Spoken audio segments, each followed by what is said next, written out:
ক্ষমতা আসার সময় তালেবান ইসলামিক শরিয়া মেনে নারীদের শিক্ষা এবং কাজের সুযোগ দেওয়ার কথা বললেও কিন্তু বাস্তব চিত্র সম্পূর্ণ ভিন্ন। ষষ্ঠ শ্রেণীর ঊর্ধ্বে মেয়েদের শিক্ষা অনির্দিষ্টকালের জন্য বন্ধ করে দেওয়া হয়েছে। আফগানিস্তান সম্পর্কে একটা রিপোর্ট যে তালেবান শাসনের 5 বছর পূর্তি হয়েছে। এই 5 বছর কেমন কাটলো তালেবান শাসনের অধীনে সে দেশের জনগণের?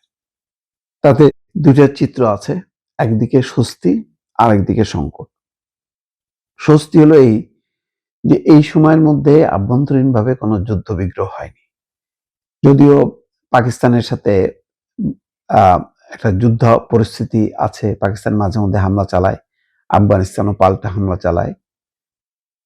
আফগানিস্তানের সাথে ভারতের সম্পর্ক খুবই ভালো, ভারত এটাকে ইউজ করে পাকিস্তানের বিরুদ্ধে।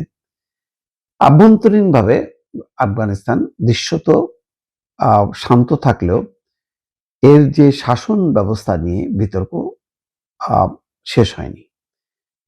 যেমন বলা হচ্ছে 5 বছর পূর্তিতে এসে দক্ষিণ এশিয়ার দেশ আফগানিস্তান আজ এক জটিল এবং বৈপরীত্যপূর্ণ মোড়ে দাঁড়িয়েছে। দীর্ঘ 2 দশকের রক্তক্ষয়ী সংঘাতের ইতি টেনে তালেবান প্রশাসন দেশের সার্বিক নিরাপত্তা পরিস্থিতিতে এক ধরনের আপাত স্বস্তি আনতে সক্ষম হলেও মানবাধিকারের চরম সংকোচন, আন্তর্জাতিক বিচ্ছিন্নতা, গভীর থেকে গভীর হতে থাকা অর্থনৈতিক সংকট দেশটির ভবিষ্যৎ নিয়ে বড় ধরনের প্রশ্ন তৈরি হয়েছে।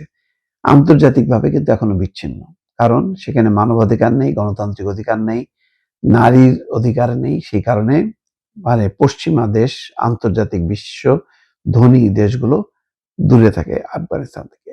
এই বিচ্ছিন্নতার কারণে আফগানিস্তানের ডেভেলপমেন্ট হচ্ছে না, আফগানিস্তানের দারিদ্র্য দূর হচ্ছে না।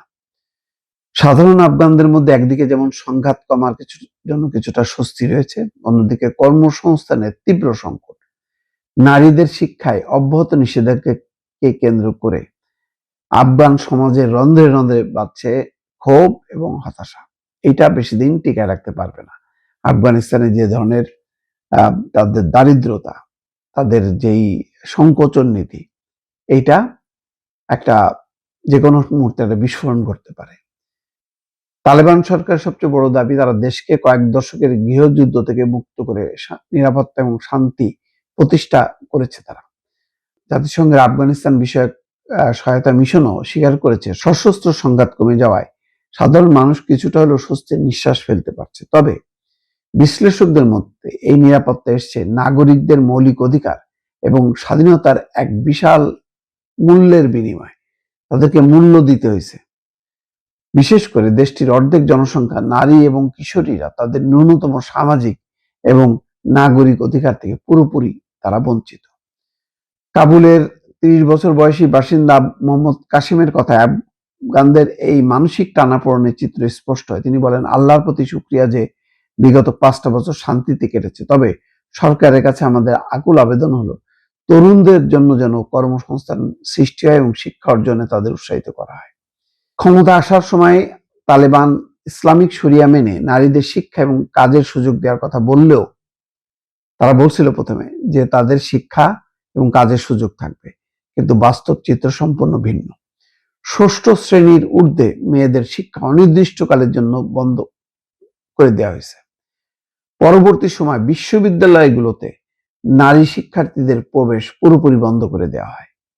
পার্ক, জিম এবং গণগোসলখানায় নারীদের প্রবেশ নিষিদ্ধ করা ছাড়াও পুরুষ অভিভাবক ছাড়া দূরযাত্রায় কঠোর নিষেধাজ্ঞা বহাল রয়েছে।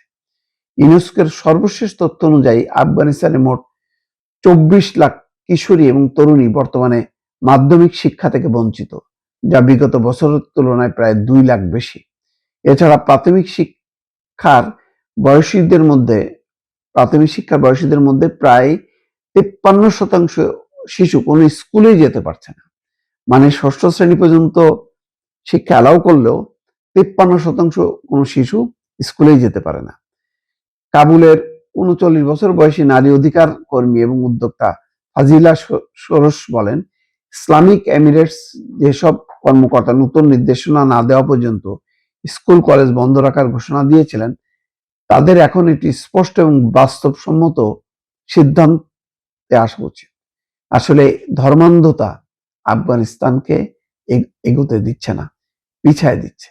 নারীরা বঞ্চিত হচ্ছে এবং শেষ পর্যন্ত যদি বহু প্রসূতি নারী মারা যাবে, যদি নারীরা ডাক্তার শিক্ষা দীক্ষা নিয়ে যদি নারীরা ডাক্তার হিসেবে সামনে না আসে, তাহলে প্রসূতি নারীদের যখন নাকি সংকট তৈরি হবে, তখন সেটি কিভাবে সমাধান হবে? অনেকগুলো প্রশ্ন জড়িত আছে। আধুনিক বিশ্বে নারীদেরকে এইভাবে পিছনে ফেলে কোনো দেশ মানে উন্নত হয়েছে, সামনের দিকে এগিয়েছে, তার কোনো নজির বিশ্বে নেই।